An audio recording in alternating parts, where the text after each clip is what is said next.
Solution of A differential equation. Solution of A differential equation এর মানে কি, আমাদের যেহেতু আমরা বলছি অর্ডিনারি ডিফারেনশিয়াল ইকুয়েশন, তাহলে ইকুয়েশন যেহেতু ইকুয়েশন সমীকরণ, সমীকরণ থাকলে তার সমাধান থাকবে।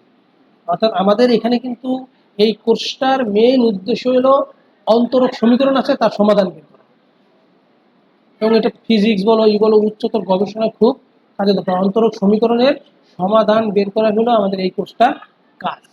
তাহলে আমরা দেখে নিই solution of A differential equation. সাধারণত আমরা ইকুয়েশনের সলিউশন বলতে কি বুঝি, যে একটা আমরা যে মানটা পাই, সমাধান হিসেবে আমরা যে মানটা পাই সেই মানটা যদি ওই ইকুয়েশনে বসাই, তাহলে যদি ওই মানটা যদি ওই ইকুয়েশনটাকে স্যাটিসফাই করে, দ্যাট ইজ শুদ্ধিকরণ যেটা বলি, শুদ্ধিকরণ করে, তাহলে আমরা বলি যে হ্যাঁ এই এক্স এর এই মানটা এই সমীকরণের অবশ্যই সমাধান হবে। তাহলে আমাদের অন্তরক সমীকরণের ক্ষেত্রেও সমাধান বের করার ঠিক একই নিয়ম। দেখো, if any relation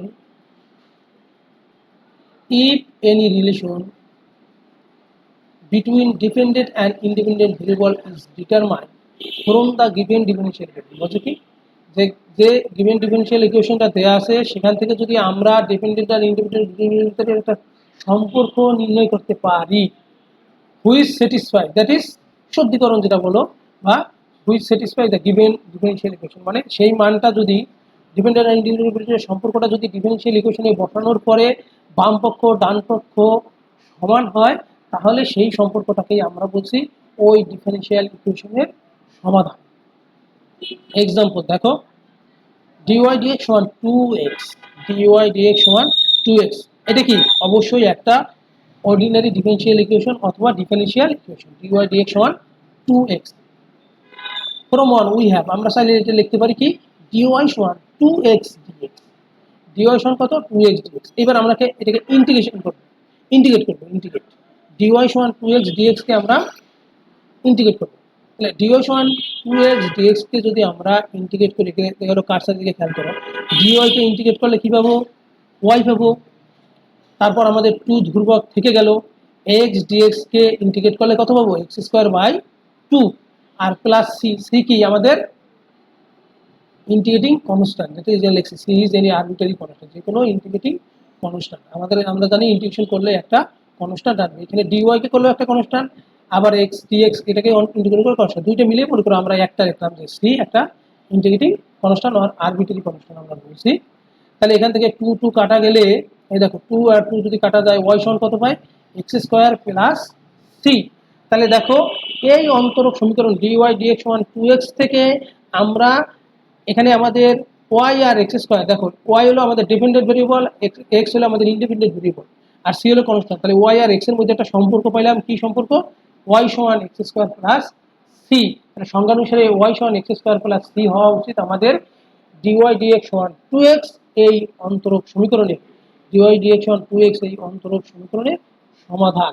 তাহলে সমাধান হতে হলে আমাদের কি শুদ্ধিকরণ পরীক্ষা মেনে নিতে, যদি শুদ্ধিকরণ পরীক্ষা ঠিক থাকে তাহলে আমরা বলতে পারবো যে হ্যাঁ এটা সমাধান। তোমরা একটু খেয়াল করে দেখো, dy dx সমান 2x আছে, আমরা যদি y সমান x² + c কে অন্তরীকরণ করি, খেয়াল করো y সমান x² + c কে অন্তরীকরণ করলে বাম পাশে পাবো কত, dy dx সমান x² কে অন্তরীকরণ করলে কত হয় 2x, c কে অন্তরীকরণ করলে হবে 0, যেহেতু আমরা জানি যে কনস্ট্যান্টকে অন্তরীকরণ করলে হয় 0, ডিফারেন্সিয়েট করলে হয় 0।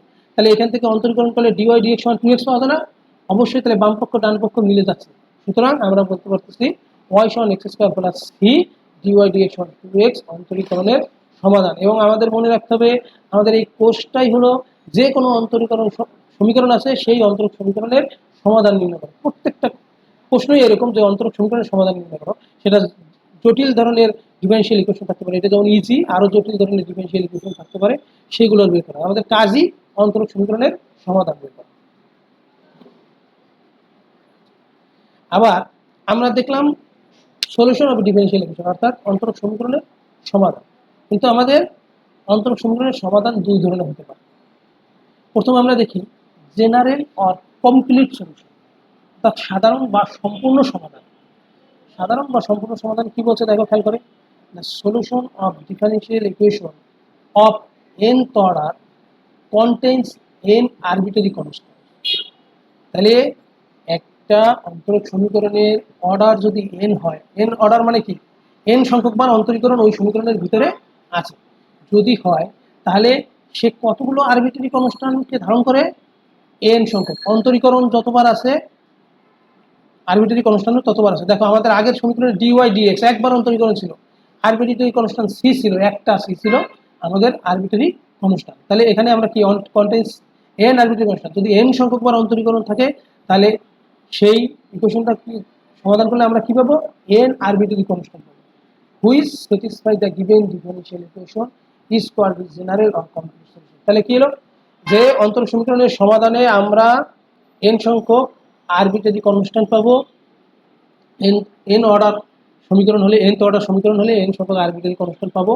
সেই আরবিট্রারি কনস্ট্যান্ট সহ যে সমাধানটা আমরা পাবো, সেই সমাধানটা যদি আমাদের অন্তরীকরণ সমীকরণকে স্যাটিসফাই করে, বা আমরা যদি ওই সমীকরণে বসালে যদি বাম পক্ষ ডান পক্ষ সমান হয়, যদি শুদ্ধিকরণ যদি হয়, তাহলে ওই সমীকরণটাকে বলছি আমরা জেনারেল অর কমপ্লিট সলিউশন। এবং জেনারেল কমপ্লিট সলিউশনে ধ্রুবক থাকতে হবে, ধ্রুবক থাকতে হবে। দেখো nth অর্ডার হলে n সংখ্যক ধ্রুবক থাকতে হবে, ধ্রুবকটা থাকবে, উল্লেখ করা থাকবে, তাহলে সেটাকে বলবো আমরা জেনারেল অর কমপ্লিট সলিউশন। দেখো example, d square y d x square minus 5 d y d x plus 6y সমান 0। আমরা বলছি যে এই সমীকরণের সলিউশনটা কি, y সমান c1 e to the power 2x plus c2 e to the power 3x। এই সমীকরণের সমাধান এটা কিভাবে হলো সেটার আলোচনা কিন্তু আমরা এখনো সমাধান নির্ণয় করা ওইভাবে তোমাদেরকে শিখাই নাই। কারণ এটা আমরা শিখাবো, আমি পরবর্তী ক্লাসগুলোতেই সমাধান করা শিখাবো, যে কিভাবে এই সমাধানটা এটা হয় আমরা শিখাবো। তারপর আমরা জেনে নেই যে এই d square y d x square মানে 5 ডিওয়াই ডিএক্স প্লাস 6y সমান 0 এর সমাধান কত বলছি, y সমান c1 e to the power 2x c2 e to the power 3x। দেখো খেয়াল করে আমাদের 1 নম্বর অন্তরক সমীকরণে সর্বোচ্চ আমাদের কত অর্ডার কত, দুইবার অন্তরীকরণ আছে সর্বোচ্চ, তা অর্ডার 2। আর আমাদের আরবিট্রারি কনস্ট্যান্ট কয়টা, দুইটা, c1 একটা c2 একটা, দুইটা আরবিট্রারি কনস্ট্যান্ট আছে আমাদের অর্ডার। তাহলে সমীকরণের আমাদের জেনারেল সলিউশনের যে সংজ্ঞা সেই অনুসারে কিন্তু ঠিক আছে, nth অর্ডারের সলিউশন হইলে তার n আরবিট্রারি কনস্ট্যান্ট থাকতে হবে। আমাদের অর্ডার 2, তার আরবিট্রারি কনস্ট্যান্টও দুইটা আছে, আর c1 c2 আর আরবিট্রারি কনস্ট্যান্ট। আচ্ছা, এইবার আমরা দেখব যে আসলেই এই y সমান এই যে সলিউশনটা আমরা বলছি এটার সমাধান কি। দেখো খেয়াল করি, y সমান c1 e to the power 2x c2 e to the power 3x। এবার আমাদের মূল সমীকরণে দেখো dy dx আছে, এই জন্য dy dx বের করলাম, একবার অন্তরীকরণ করো, অন্তরীকরণ করলে c1 ধ্রুবক থেকে গেল, e to the power 2x করলে কত হবে, 2 into e to the power 2x, so 2 c1 e to the power 2x, আর এখানে হবে কত 3 e to the power 3x, R c2 আমাদের রয়ে গেল। তাহলে এটা একবার অন্তরীকরণ করলাম। এবার আমরা দুইবার অন্তরীকরণ করি, d square y d x square, দুইবার অন্তরীকরণ করলে কি হয় দেখো, ই টু দি পাওয়ার 2x করলে আবার কত হবে, 2 ই টু দি পাওয়ার 2x, তাহলে 4c1 E to the power 2x, E to the power 3x কে অন্তরীকরণ করলে কি হয়, 3 ই টু দি পাওয়ার 3x, তাহলে 3 3 9 c2 E to the power 3x। এইবার আমাদের দেখো শুদ্ধিকরণের জন্য দেখো লেফট সাইড আমাদের এই 1 নম্বর ইকুয়েশন যেটা আছে, এই 1 নম্বর ইকুয়েশনের লেফট সাইডে চলে গেলাম আমরা। লেফট সাইডে কি আছে,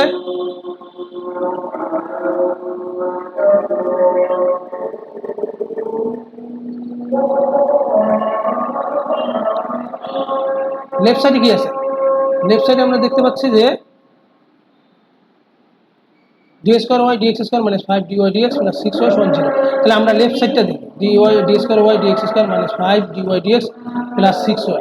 তাহলে d square y d x স্কোয়ারের মান কত, এই যে এখান থেকে দেখো এখানে কি আছে, 4c1 E to the power 2x plus 9c2 E to the power 2x বসালাম, মাইনাস 5 ডিওয়াই ডিএক্স, তাহলে মাইনাস 5 দিয়ে ডিওয়াই ডিএক্স এইখানে আছে, 2c1 E to the power 2x 3c2 E to the power 3x। এই minus 5 দিয়ে গুণ করলে কত হবে, minus 10c1 e to the power 2x minus 15c2 e to the power 2x। আচ্ছা গেল 15, তারপরে আমাদের কি আছে 6y, তাহলে 6 দিয়ে আমাদের y, এই যে y সমান c1 e to the power 2x c2 দিয়ে 6 দিয়ে গুণ করলে কত হবে, 6c1 e to the power 2x 6c2 e to the power 2x। তাহলে আমরা কি পেলাম, 6c1 e to the power 2x 6c2 e to the power 2x। এখানে দেখো যোগ বিয়োগ করে দেখো, এখানে 10c1 মাইনাস 6c1 তাহলে -6 থাকলো আর এই +6 হয়ে যাবে, তাহলে C1 গুলো বাদ। C2 এর ক্ষেত্রে দেখো 9 -15 তাহলে -6 আর এদিকে +6, তাহলে কি পেলাম 0 পেলাম। তাহলে অন্তরক সমীকরণটা কি স্যাটিসফাই করলো না, y সমান C1 e2x C2 e2x, এই সমীকরণটা কিন্তু আমাদের অন্তরক সমীকরণকে স্যাটিসফাই করেছে। সুতরাং আমরা কিন্তু ইজিলি বলতে পারছি যে d2y dx2 -5 dy dx না 6y সমান 0 এই অন্তরক সমীকরণের সমাধান হলো y সমান C1 e2x C2 e3x। তাহলে আমরা জেনারেল আর কমপ্লিট সলিউশন মানে কি, সেখানে কিন্তু ধ্রুবকটা থাকতে হবে, এই যে C1 C2 ধ্রুবকটা থাকতে হবে।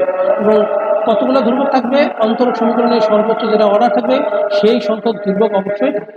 তাহলে সেই সংখ্যক